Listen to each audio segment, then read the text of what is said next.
ناظرین آداب، 30 اکتوبر 2023 مطابق 7 ربیع الثانی کے اودھ نامہ وائس ایڈیشن میں آپ کا خیر مقدم ہے۔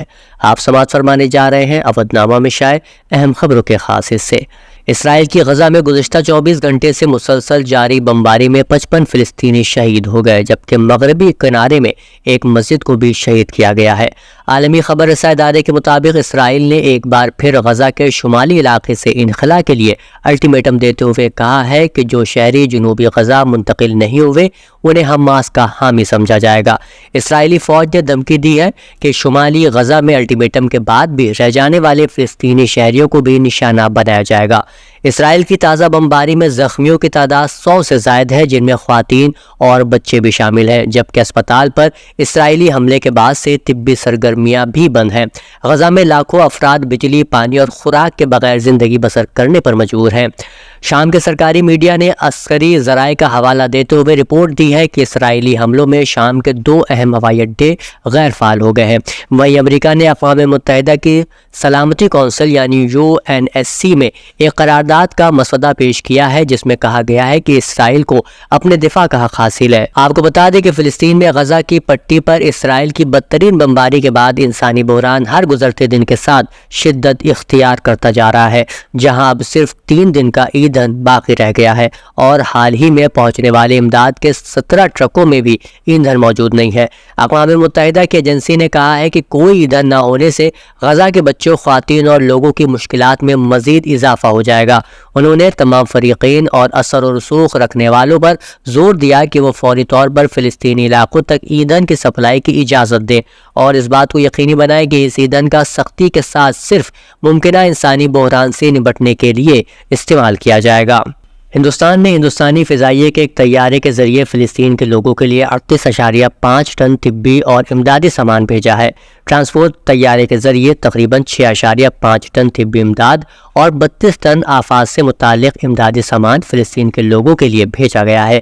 بھیجے گئے امدادی سامان میں زندگی بچانے والی ضروری ادویات، آلات جراحی، خیمے، سلیپنگ بیگ، ترپال، صفائی کی سہولیات، پانی صاف کرنے کی گولیاں اور دیگر ضروری اشیاء شامل ہے۔ ایک اور خبر کے مطابق بی جے پی نے اتوار کو تلنگانہ اسمبلی انتخابات کے لیے امیدواروں کی پہلی فہرست جاری کر دی۔ ریاست میں 119 اسمبلی سیٹیں ہیں، جبکہ پارٹی نے پہلی فہرست میں 52 سیٹوں کے لیے امیدواروں کا اعلان کیا ہے۔ پہلی فہرست میں بی جے پی نے 8 شیڈول کاسٹ امیدواروں کو انتخابی میدان میں اتارا ہے، جبکہ 6 شیڈول ٹرائب امیدواروں کو بھی ٹکٹ دیا گیا ہے۔ قابل ذکر ہے کہ بی جے پی نے ٹی راجا سنگھ کا نام بھی فہرست میں شامل کیا ہے، جو توہین رسالت کے مرتکب ہے اور اس کی وجہ سے پارٹی سے معطل بھی کر دیا گیا تھا۔ بی جے پی نے راجا سنگھ کو امیدوار بنانے کے لیے ان کی معطلی بھی ختم کر دی۔ پارٹی کی مرکزی تادیبی کمیٹی کے ممبر سیکریٹری اوم پاٹھک کی دستخط سے جاری کردہ ریلیز میں کہا گیا کہ رکن اسمبلی کو وجہ بطور نوٹس جاری کیا گیا تھا، جس کے بعد اس نے اپنا جواب روانہ کیا تھا۔ اوم پاٹھک نے کہا کہ اس کے جواب اور وضاحت پر غور کرنے کے بعد اس کے جواب کی بنیاد پر کمیٹی نے فوری اثر کے ساتھ اس کی معطلی کو منسوخ کرنے کا فیصلہ کیا ہے۔ سماجوادی پارٹی کے سینئر رہنما اعظم خان اور ان کے بیٹے عبداللہ اعظم خان کو مختلف جیلوں میں منتقل کیا جائے گا۔ نیوز پورٹل آج تک پر شائع خبر کے مطابق اطلاعات ہیں کہ اعظم خان کو اتوار کی صبح تقریباً 4:45 بجے رامپور ڈسٹرکٹ جیل سے باہر لایا گیا۔ ذرائع کے مانے تو اعظم کو سیتاپور جیل منتقل کیا جا رہا ہے، جبکہ ان کے بیٹے عبداللہ اعظم کو ہردوئی روڈ ڈسٹرکٹ جیل منتقل کیا جا رہا ہے۔ جیل سے باہر آنے کے بعد اعظم خان نے اپنے انکاؤنٹر کا خدشہ ظاہر کیا ہے۔ اعظم خان کی اہلیہ اور راجیہ سبھا کے سابق رکن پارلیمنٹ تزین فاطمہ کو رامپور ڈسٹرکٹ جیل میں ہی رکھا گیا ہے۔ واضح رہے کہ بیٹے عبداللہ اعظم کے دورے پیدائش کے سرٹیفکیٹ کے معاملے میں عدالت نے 18 اکتوبر کو اعظم خان، ان کی اہلیہ تزین فاطمہ اور بیٹے عبداللہ اعظم کو 7 سال قید اور 50,000 روپے جرمانے کی سزا سنائی تھی۔ وارانسی واقع گیان راپی مسجد احاطے میں موجود وضو خانے کا ASI سروے کرائے جانے کے مطالبے پر مبنی عرضی کو عدالت نے خارج کر دیا ہے۔ وارانسی ضلع کورٹ کے جج AK ویشویشور نے اس معاملے میں فیصلہ سنایا۔ وارانسی کورٹ نے سپریم کورٹ کا حوالہ دیتے ہوئے اس عرضی کو خارج کیا ہے۔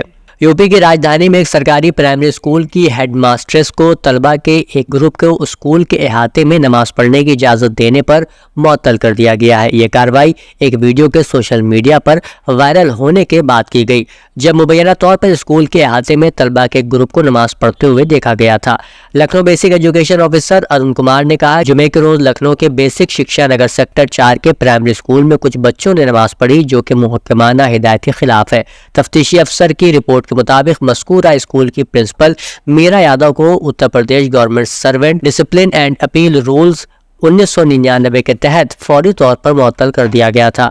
बीएसए ने कहा कि इसके अलावा स्कूल के दीगर असातिज़ा तहज़ीब फातिमा और ममता मिश्रा को मज़कूरा एक्ट में साथी समझते हुए एक अलग सख्त वार्निंग जारी की गई है। उत्तर प्रदेश के चीफ मिनिस्टर योगी आदित्यनाथ ने मिशन शक्ति अभियान के तहत इतवार को अयोध्या में मिशन महिला सारथी का आगाज किया और 51 आम बसों को हरी झंडी दिखाई। इन बसों में ड्राइवर और कंडक्टर का काम सिर्फ ख्वातीन ही संभालेंगी। इस दौरान एक मुख्तसर फिल्म भी दिखाई गई। वजीर आला ने कहा कि पहले बसों में खामियां होती थी, अब रफ्ता रफ्ता टेक्नोलॉजी इस्तेमाल होने लगी। अब यह डीजल से इलेक्ट्रिक बसों की तरफ भी जा रहा है। हुकूमत ऐसी बसें खरीदने वाले शख्स को फी बस 20 लाख रुपए की तरगीब देगी। नायब वज़ीर आला केशव प्रसाद मौर्य की क़यादत और हिदायत पर प्रधानमंत्री आवास योजना ग्रामीण के तहत देही मेसन के तरबियत देही इलाकों में तामीर किए जाने वाले मकानात के मेयार को यकीनी बनाने और मकानात की तामीर के लिए हुनरमंद मिस्त्रियों की दस्तयाबी को यकीनी बनाने के मकसद से प्रोग्राम चलाया जा रहा है।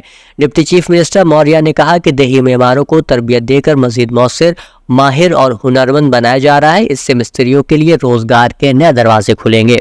उत्तर प्रदेश कांग्रेस इकाई के सदर अजय राय ने समाजवादी पार्टी रहनुमा आजम खान की हिमायत करते हुए हुक्मरान जमात बीजेपी को हदफ तनकीद बनाया और कहा कि हुकूमत आजम कुनबे को हिरासा कर रही है। कुनबे के साथ इस तरह की कानूनी कार्रवाई पूरी तरह से सियासी तौर से मुतासिर है। बरेली से दिल्ली जाते वक्त रामपुर बाईपास पर अजय राय का कांग्रेसियों ने इस्तकबाल किया। इस मौके पर उन्होंने कहा कि बीजेपी ख्वातीन के एहतराम करने की बात करती है और दूसरी तरफ ख्वातीन को जेल में डाल देती है। उन्होंने एसपी लीडर आजम खान के साथ पूरी कांग्रेस के खड़े होने की बात कही है। एनडीए में शामिल होने के बाद सुभाषपा के सदर ओम प्रकाश राजभर अब एसपी को घेरने की हिकमत अमली पर काम करेंगे।